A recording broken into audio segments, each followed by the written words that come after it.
I know it might be tempting, but I want you to make sure you don't use cheap ingredients in your cocktails.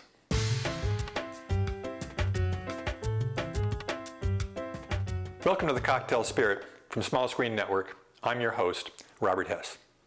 We're doing a set of episodes about common mistakes that bartenders as well as home mixologists might make when they create their own cocktails at home. One of the things I want you to pay attention to is the quality of the ingredients you use. It can be tempting to go in the liquor store and see the exorbitant prices that they're charging for things like brandy and Cointreau and whatever, and want to go downstream a bit and try something a little bit cheaper. You know, buy that $7 bottle of brandy and see how well it works in your sidecar. But it really can make a difference. Now, to help illustrate that, I'm going to make the sidecar today to show you why it's important to use quality ingredients and when you can actually draw a line at a certain point. So for this sidecar, we're going to use a nice cognac. Not a great cognac, but a nice cognac. Because if you're going to use a really high-end cognac, this was a VS, not a VSOP or an XO or even something more exorbitant.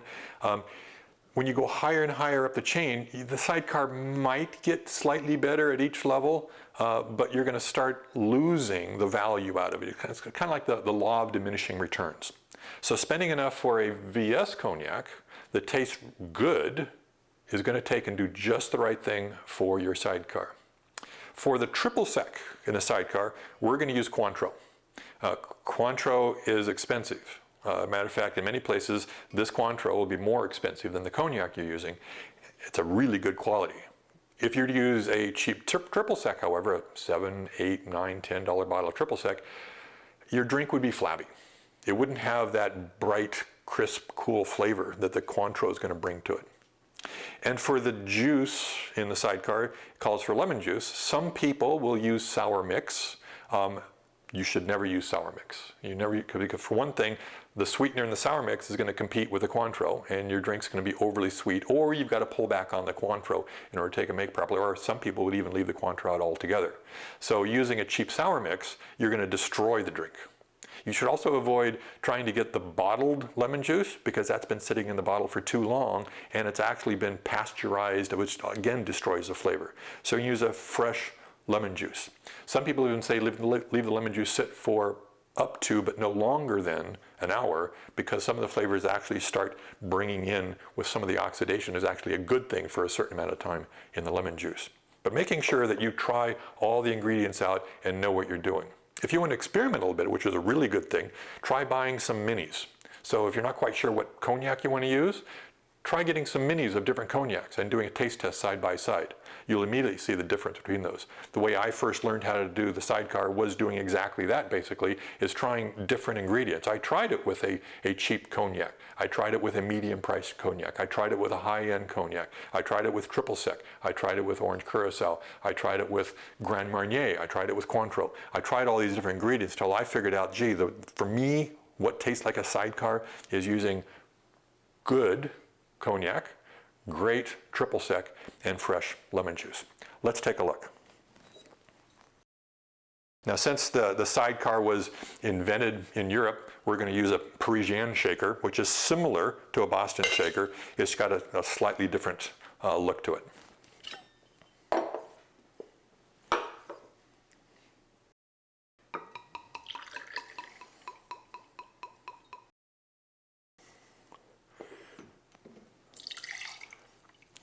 So that's 2 ounces of cognac, and then 1 ounce of Cointreau.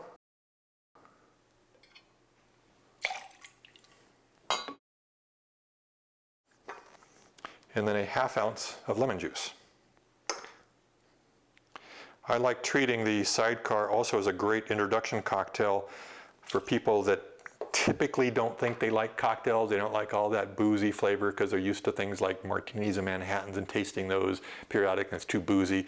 This is a great drink because it doesn't have quite that booziness to it. It's approachable.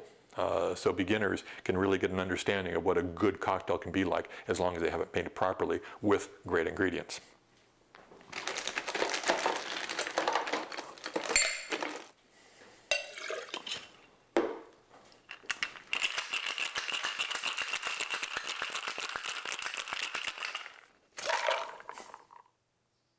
Now another thing you'll see here is that the glass I'm using, I prepared it. Typically you'll see a Sidecar made with a sugared rim. Myself, I'm not that big of a fan of a sugared rim because my fingers always tend to get sticky. There's two ways to deal with this, especially since some people like the sugared rim.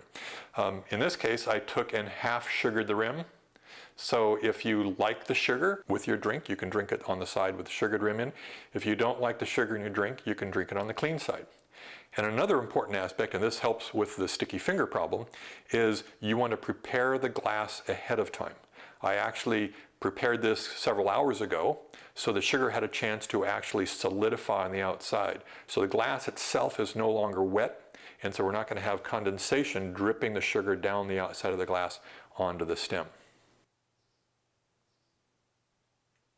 So let's go ahead and strain that in. Now again, an important thing here when you're straining, make sure you do it carefully so you're not slopping over the side, which would add water to the outside of the glass.